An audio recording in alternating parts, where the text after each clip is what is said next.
What is the role of religion in our ever-changing world? From the NewsChannel 5 network, this is Issues of Faith. Hello, everyone, and welcome to Issues of Faith. We have a fascinating topic today. We are talking about exorcisms. That's right, exorcisms. But we're doing things a little bit differently. Back in October, I spoke with Father Ed Steiner with the Cathedral of the Incarnation on West End. That interview was on Open Line. What we're going to do is air parts of that interview now during Issues of Faith. Now, I opened up that interview by saying, I have a lot of questions when it comes to exorcisms. I have a lot of questions. Sure. Let's start big picture. The Catholic Church, the official position on exorcisms is what? That the devil is real and that evil can possess a person. The Church would say, not against your will, you have to cooperate with evil to be possessed. Unlike some of the movies, I mean, you've got to invite evil in one way, shape, or form. Of course, we call Satan, the word means tempter, so sometimes evil sort of tempts you its way, but we certainly believe in evil, believe in Satan personified. We believe that people can be possessed, and then consequently, we've had a long history of this ritual that we call an exorcism to help people that feel like or might in fact be possessed. You have studied the process from the Church's perspective. What does that mean? Have you been to Rome to study this, or how have you studied this process? In recent years, there was just, especially when I was pastor up in Clarksville, Tennessee, I was getting a lot of requests for exorcisms, and I really didn't know a whole heck of a lot about it beyond my seminary studies, so I just jumped into it with both feet. Reading the ritual, reading the studies, reading the professional literature about it, so I've just become really very familiar with it. And how do you do that? What is the process to become familiar with it?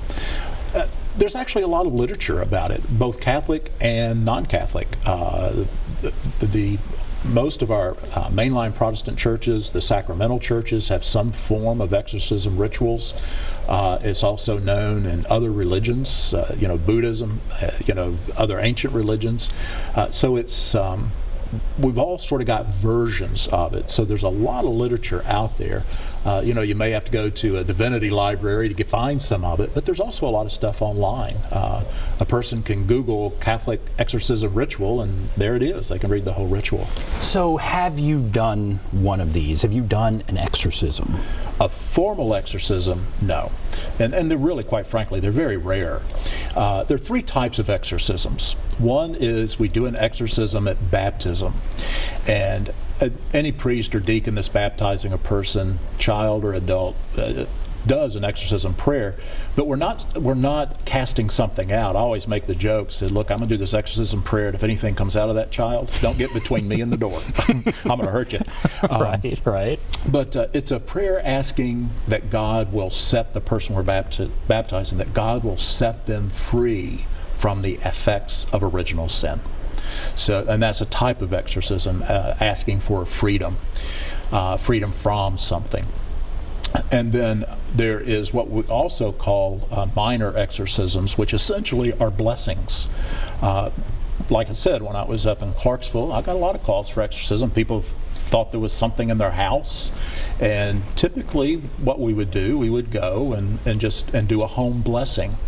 And an exorcism, not only can you do an exorcism to, say, cast something out, you can also do it for protection from something. And so that's essentially what the blessing prayers do. And then the third kind of exorcism is the sure enough formal exorcism. You do have to be formally trained. You do have to go to Rome for those studies. You have to gain all kinds of approval, to become an official exorcist of the church. Typically, most dioceses will have one, and that's about it. And then there's other exorcists that belong to what we call order. They're order priests. They belong like to the Dominicans or the Benedictines or the Franciscans, one of those kinds of groups. And they may have guys that they can send out as well. So, all right, yeah, there are three kinds. Right. One involves, let's say, a house. Somebody's concerned that there's it's haunted or something in their inhabited. house. Right. Have you done one of those? Yes. And yes. so you've gone to a house. Did you see evidence that what they were saying was happening or was real? Or I guess you walked in, and what did you encounter? Usually I meet with a person first. I have them come by the church, and we talk about what seems to be happening.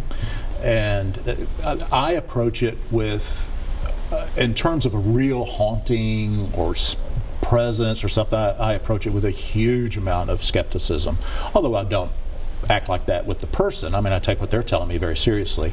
And then after we sort of establish what's going on, then I'll go to the house and walk, it's the same blessing whether somebody moves into a new house and say, Father, why don't you bless our house to protect it against bad things, to protect all the occupants. This is pretty much the same thing, although there's some little prayers that are slightly different that you can use in situations. So in this particular case, there are prayers for protection, and they involve just prayers, reading a scripture, and you walk around every room and sprinkle a little holy water in all the rooms and finish with a final blessing and say, there you go.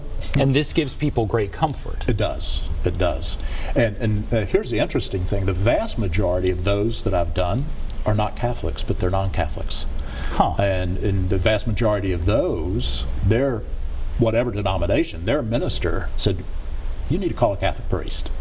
So I always get kind of tickled, if you got devil problems, call a priest. So that's the one where there's a structure. Correct. Then there's the individual. Right. We've seen all this, portrayed in movies and that kind of thing, but have you done an exorcism like that? Have you been a part of something like that? Not a formal exorcism on a person, because I'm not trained, so I can't. B, if you're going to do a true exorcism, after all the studies are done and there's a process by which that people that is utilized, then if they pass the gauntlet, then they get the real exorcism, and then the real guy comes in. Now, I have had on occasion, rarely, but I have had on occasion on a more serious level where a psychologist or psychiatrist is called and said, I have a patient, I really don't think they're possessed, but they do. It's probably schizophrenia, it's probably this, a dissociative disorder or something. And they said, therapeutically, they're so convinced they're possessed that therapeutically I think it would be helpful if I could bring them by and you talk to them and then do something. Now, of course, a lot of times that psychologist, psychiatrist, they don't know what that something is. Mm-hmm. And really and truly, it doesn't amount much more. I pull out my ritual for the sick, that we use if a person's physically ill, because some of those prayers are just absolutely perfect and beautiful, and it tends to make the person a little happier. Now, do they walk out of there feeling like something was cast out? Nah, maybe not. They need to do a lot more therapy. But yeah, I've done that kind of thing before. Or somebody thinks something's going on in their lives, think that some family members are having problems. And yeah, then I'll do those minor exorcisms, prayers, either out of a ritual book or ones that, some spontaneous prayer that just seems appropriate for the moment.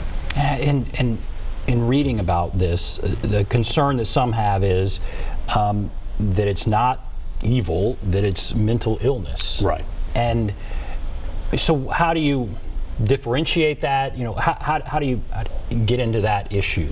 Are we talking about mental illness here, or are we talking about actual evil? If a person comes forward, is brought forward or comes forward claiming possession, and the priest that might talk to them initially, or even a counselor, think, there is something more to this than we're getting at the moment. Well, then they enter into a process, and a man that I met just recently, a priest, is a sure enough exorcism, and I had a lot of fun talking to him. He was an MD before he became a priest, and he's become very fascinated by this whole line of work. And we had some great conversations in the evening, television kind of turned down low. But he described to me that when they're called, he's in South Carolina, and when he's called about an exorcism, he has a whole team. It's made up of a psychiatrist, a psychologist, a social worker, a neurologist, other types of physicians. I mean, it is a huge professional team. And the person has to really kind of, I'm going to say, run the gauntlet. But but in a very kind and helpful and therapeutic way. They're going to all these people and things are sort of being sorted out. And he said, no one gets to him until they've gone through that process, and the process says, we need to send them to the priest. And he said in all the years, the vast majority, with the exception of 3 separate occasions, the person started showing improvement and getting better even before it got to the priest. But he said that over time, he's had 3 in his lifetime, come to him. And he said they just got to the point where all of these mental health professionals, everybody involved, said, we cannot explain this. And there's actually some criteria that there's 5 points of criteria that have to be met. And the criteria are that is the individual, is that all of a sudden are they speaking in languages, sure enough languages, but languages that they've never had an encounter with. Like all of a sudden is somebody speaking in Bantu or Swahili or something, right, and has never demonstrated any contact with that. But now they are speaking it, now they understand it.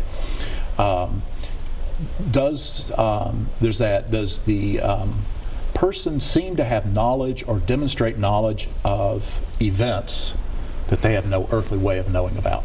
Things, for example, if I came in to do an exorcism on you and you started talking to me about some of my childhood sins and we just met, how do you know that? My mother doesn't know that. Right. How do they, do they have kind of, let's use a term, sort of some supernatural knowledge? Or do they have knowledge of the future events that over time they were right? Then the next criteria is some kind of supernatural human strength that is not explained by being on drugs or not explained by adrenaline rushes, that even in point of view of the physics of the body, if you or I were to do something they did, we'd break a bone, but they didn't. And then the last piece of criteria, does the person show a true aversion to discussion of God, to a discussion of the Blessed Mother, to a cross or crucifix or any other sacred object? And there's some of the case studies that I have been able to get hold of and read. When they apply these criteria, there's been individuals that they've, they got to the formal thing and they've, they put water on them, leading the individual to believe that it's holy water, and the individual had no reaction. And then at another time, they'll use real holy water, and the individual has no clue. It's like a blind study in medicine. One of them's a placebo, one of them's a real deal. And they'll react to the real one, but they won't react to the fake one.